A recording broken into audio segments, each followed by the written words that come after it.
बिस्मिल्लाहिर्रहमानिर्रहीम। अस्सलाम वालेकुम। वेलकम टू माय चैनल दावत इस्लाम। मैं हूं आपका दोस्त शफकत अली ऑफिशियल। उम्मीद करता हूं कि आप सब लोग ईमान के आला दर्जे पे होंगे। सूरतुल माइदा की आयत नंबर 3 का तर्जमा, तुम पर हराम किया गया मुर्दार खून, सुअर का गोश्त, वो जानवर जो खुदा के सिवा किसी और के नाम पर ज़िबा किया गया हो, वो जो गला घोंटकर या चोट खाकर या बुलंदी से गिरकर या टक्कर खाकर मरा हो या जिसे किसी दरिंदे ने फाड़ा हो, सिवाय उसके जिसे तुमने जिंदा पाकर ज़िबा कर लिया, और वो जो किसी आस्ताने पर ज़िबा किया गया हो। नेज़ा ये भी तुम्हारे लिए नाजायज है कि 500 के जरिए से अपनी किस्मत मालूम करो। ये सब अफाल फसके आज काफरों को तुम्हारे दीन की तरफ से पूरी मायूसी हो चुकी है, लिहाजा तुम उनसे न डरो बल्कि मुझसे डरो। आज मैंने तुम्हारे दीन को तुम्हारे लिए मुकम्मल कर दिया है और अपनी नेमत तुम पर तमाम कर दी है, और तुम्हारे लिए इस्लाम को तुम्हारे दीन की हैसियत से कबूल कर लिया है। लिहाजा हराम और हलाल की जो कयूद तुम पर ऐद कर दी गई है उनकी पाबंदी करो। अलबत्ता जो शख्स भूख से मजबूर होकर उनमें से कोई चीज खा ले बगैर उसके कि गुनाह की तरफ उसका मैलान हो, तो बेशक अल्लाह माफ करने वाला और रहम फरमाने वाला है।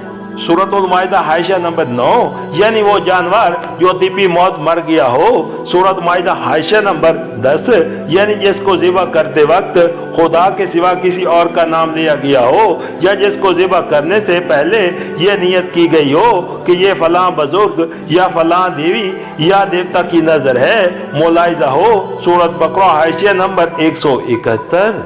सूरत माइदा हाइशिया नंबर 11, यानी जो जानवर मज़कूरा बाला हसाद में से किसी हादसे का शिकार हो जाने के बावजूद मरा ना हो बल्कि कुछ आसारे जिंदगी उसमें पाए जाते हो, उसको अगर ज़िबा कर लिया जाए तो उसे खाया जा सकता है। इससे ये भी मालूम हुआ कि हलाल जानवर का गोश्त सिर्फ ज़िबा करने से हलाल होता है, कोई दूसरा तरीका उसको हलाक करने का सही नहीं है। ये ज़िबा और ज़क्ता इस्लाम के इस्तिलाही लफ्ज़ हैं। इनसे मुराद हलक का इतना हिस्सा काट देना है जिससे जिस्म का खून अच्छी तरह खारिज हो जाए। झटका करने या गला घुटने या किसी और तदबीर से जानवर को हलाक करने का नुकसान ये होता है कि खून का बेशतर हिस्सा जिस्म के अंदर ही रुक कर रह जाता है और वो जगह जगह जमकर गोश्त के साथ चिपट जाता है। बरक उसके ज़िबा करने की सूरत में दिमाग के साथ जिस्म का तल्लक देर तक बाकी रहता है, जिसकी वजह से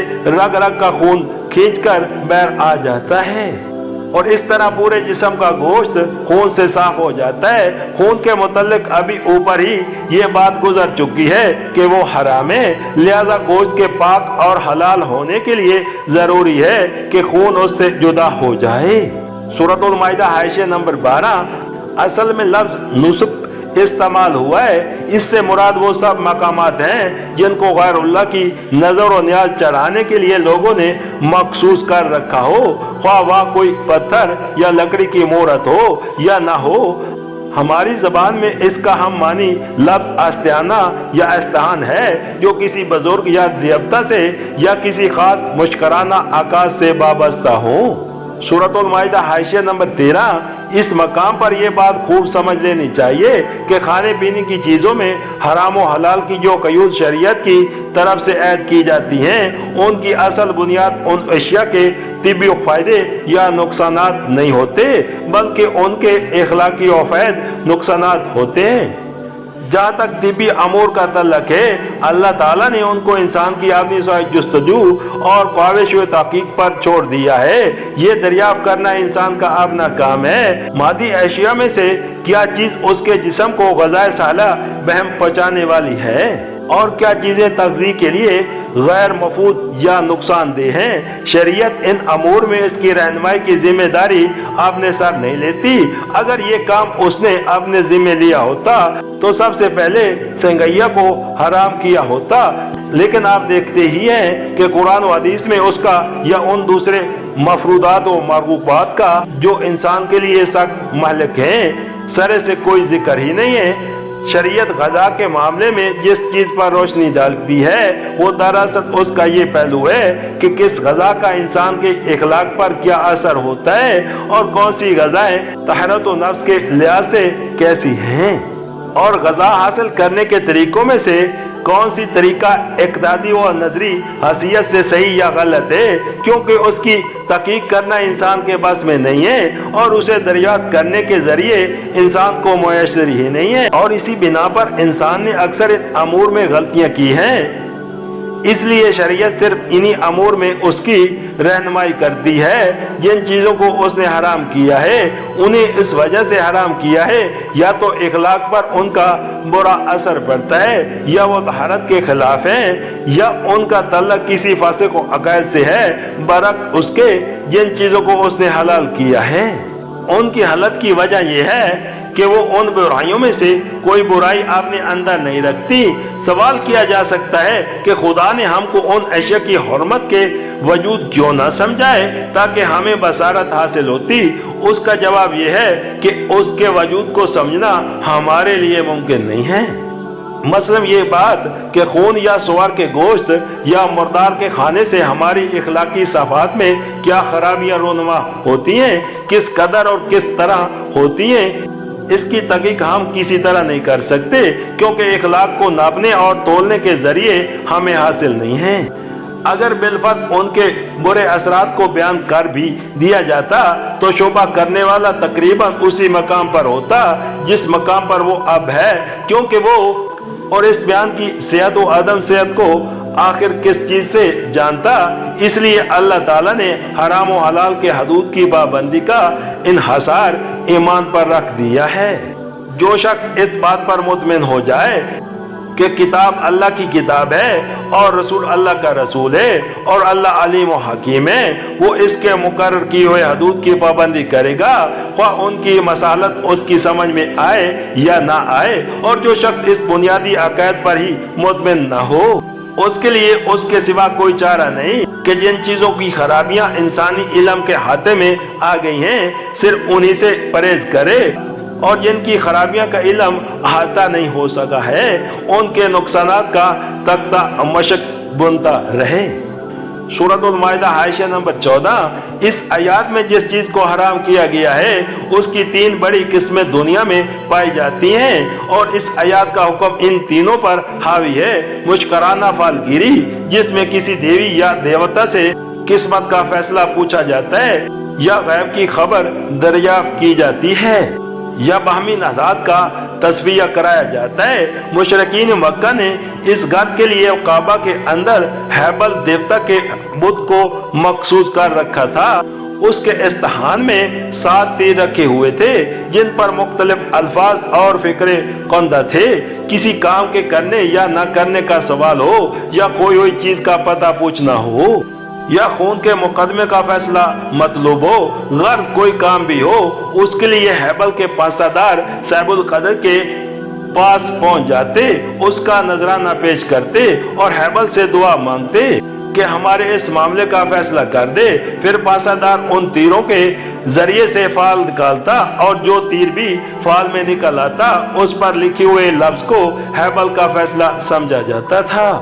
तोहमत पर आसाना फालगिरी, जिसमें जिंदगी के मामलात का फैसला अक़ल व फिक्र से करने के बजाय किसी वहम ख्याली चीज या किसी इत्तफाकी शाय के जरिए से किया जा सकता है, या किस्मत का हाल ऐसे जरिए से मालूम करने की कोशिश की जाती है जिनका वसीला इल्म गैब होना किसी इल्मी तरीके से साबित नहीं है। रहमल नजूम जाफिर मुख्तलिफ किस्म के शगुन और पंतर और फालगिरी के बेशुमार तरीके इस सनफ में दाखिल हैं। जुए की कसम के वो सारे खेल और काम जिनमें अशिया की तकसीम का मदार हकूक और खिदमात और अकली फैसलों पर रखने की बजाय माज किसी इत्तफाकी अमर पर रख दिया जाए। मसलन ये कि लॉटरी में इत्तफाकन फलां शख्स का नाम निकल आया है, लिहाजा हजारा आदमियों की जेब से निकला हुआ रुपया उस एक शख्स की जेब में चला जाए, या ये कि इल्मी हसीयत से तो एक महामा के बहुत से हल सही हैं। मगर इनाम वो शख्स पाएगा जिसका हल किसी माकूल कोशिश की बिना पर नहीं बल्कि माद इत्तफाक से उस हल के मुताबिक निकल आया हो जो साहिब मुहम्मद के संदूक में बंद है। इन 3 अक़साम को हराम कर देने के बाद कुरान अंदाजी की सिर्फ वो सादा सूरत इस्लाम में जायज रखी गई है जिसमें 2 बराबर के जायज कामों या 2 बराबर के हकूक दरमियान फैसला करना हो। मसलन एक चीज पर 2 आदमियों का हक हर हैसियत से बिल्कुल बराबर है और फैसला करने के लिए उनमें से किसी को तरजीह देने की कोई माकूल वजह मौजूद नहीं है और खुद उन दोनों में से भी कोई अपना हक खुद छोड़ने के लिए तैयार नहीं है। इस सूरत में उनकी रजामंदी से कुरान अंदाजी पर फैसले का मदार रखा जा सकता है। या मसलन 2 काम यकसा दुरुस्त हैं और अकली हैसियत से इंसान उन दोनों के दरमियान मज़ाब हो गया है कि उनमें से किसको इख्तियार करे। इस सूरत में जरूरत हो तो कुरान अंदाजी की जा सकती है। नबी करीम सल्लल्लाहु अलैहि वसल्लम बिलअलूम ऐसे मौके पर यह तरीका इख्तियार फरमाते थे जब 2 बराबर के हकदारों के दरमियान एक को तरजीह देने की जरूरत पेश आती थी और आपको अंदेशा होता था कि अगर खुद एक को तरजीह देंगे तो दूसरे को मलाल होगा। सूरतुल माइदा हाशिया नंबर 15। आज से मुराद कोई खास दिन और तारीख नहीं है बल्कि वो दौर या जमाना मुराद है जिसमें आयत नाजिल हुई थी। हमारी जबान में भी आज का लफ्ज जमाना हाल के लिए आम तौर पर बोला जाता है। काफिरों को तुम्हारे दीन की तरफ से मायूसी हो चुकी है, यानी अब तुम्हारा दीन एक मुस्तकिल निजाम बन चुका है और खुद अपनी हकमाना ताकत के साथ नाफिज व कायम है। कुफार जो अब तक उसके कयाम में मानो व मुज़ाहिम रहे हैं अब उस तरफ से मायूस हो चुके हैं, वो उसे मिटा सकेंगे और तुम्हें भी पिछली जाहिलियत की तरफ वापस ले जा सकें। लिहाजा तुम उनसे न डरो बल्कि मुझसे डरो, यानी इस दीन के अहकाम और उसकी हिदायत पर अमल करने में अब किसी काफिर ताकत के गलबा व कहर और दरा अंदाजी व मज़ाहमत का खतरा तुम्हारे लिए बाकी नहीं रहा है। इंसानों के खौफ की अब कोई वजह नहीं रही। अब तुम्हें खुदा से डरना चाहिए कि उसके अहकाम की तामील में अगर कोई कोताही तुमने की तो तुम्हारे पास कोई ऐसा उज़र ना होगा जिसकी बिना पर तुम्हारे साथ कुछ भी नरमी की जाए। अब शरीयत इलाही की खिलाफ वर्जी के मानी ये नहीं होंगे कि तुम दूसरों के असर से मजबूर हो बल्कि उसके साफ मानी ये होंगे कि तुम खुदा की एहतियात करना नहीं चाहते। सूरतुल माइदा हाशिया नंबर 16। दीन को मुकम्मल कर देने से मुराद उसको एक मुस्तकिल निज़ाम व फिक्र अमल और एक ऐसा मुकम्मल निज़ाम तहज़ीब व तमदना बना देना है जिसमें ज़िंदगी के जुमला मसाइल का जवाब असूलन या तफसीलन मौजूद हो और हिदायत और रहनुमाई हासिल करने के लिए किसी हाल में उससे बैठ जाने की ज़रूरत पेश न आए। नेमत तमाम करने से मुराद नेमत व हिदायत की तकमील कर देना है और इस्लाम को दीन की हैसियत से कबूल कर लेने का मतलब ये है कि तुमने मेरी एहतियात व बंदगी इख्तियार करने का जो इकरार किया था उसको क्योंकि तुम अपनी सब अमल से सच्चा और मुखलसाना इकरार साबित कर चुके हो इसलिए मैंने उसे दर्जा कबूलियत अता फरमाया है और तुम्हें अमलन इस हालत को पहुंचा दिया है कि अब फिल वाक़या मेरे सिवा किसी की आयत व बंदगी का जवाब तुम्हारी गर्दों पर बाकी नहीं रहा। अब जिस तरह अकाद में तुम मेरे मुस्लिम हो उसी तरह अमली जिंदगी में भी मेरे सिवा किसी और के मुस्लिम बनकर रहने के लिए कोई मजबूरी तुम्हें लाहक नहीं रही है। इन एहसानात का जिक्र फरमाने के बाद अल्लाह ताला सकुवत इख्तियार फरमाता है मगर अंदाजे कलाम से खुद बखुद ये बात निकल आती है कि जब ये एहसानात में से तुम पर किए गए हैं तो उनका तकाजा ये है कि अब मेरे कानून की हदूद पर कायम रहने में तुम्हारी तरफ से भी कोई कोताही ना हो। मुसनद रवायात से मालूम होता है कि ये आयत मुबारका हुद्दतुल विदा के मौके पर सन 10 हिजरी में नाजिल हुई थी, लेकिन जिस सिलसिला कलाम में ये वाक़या हुई हैं वो सुलह हुदैबिया से मतसल जमाना सन 6 हिजरी का है और शाकुत आबारत में दोनों फिक्रे कुछ ऐसे प्योबंद नजर आते हैं कि ये गुमान नहीं किया जा सकता कि इब्तदा में ये सिलसिला कलाम इन फिक्रों के बगैर नाजिल हुआ था और बाद में जब ये नाजिल हुए तो उन्हें यहाँ लाकर निफ्स कर दिया गया। मेरा क्यास ये है کہ والعلماء واللہ کہ ابتداً یہ آیات اسی سیاق کلام میں نازل ہوئی ہے، اس لیے اس کی حقیقی اہمیت لوگ نہیں سمجھ سکے۔ بعد میں جب تمام عرب مسخر ہو گیا اور اسلام کی طاقت اپنے شباب پر پہنچ گئی تو اللہ تعالیٰ نے دوبارہ یہ فکرے اپنے نبی پر نازل فرمائے اور ان کے اعلان کا حکم دیا۔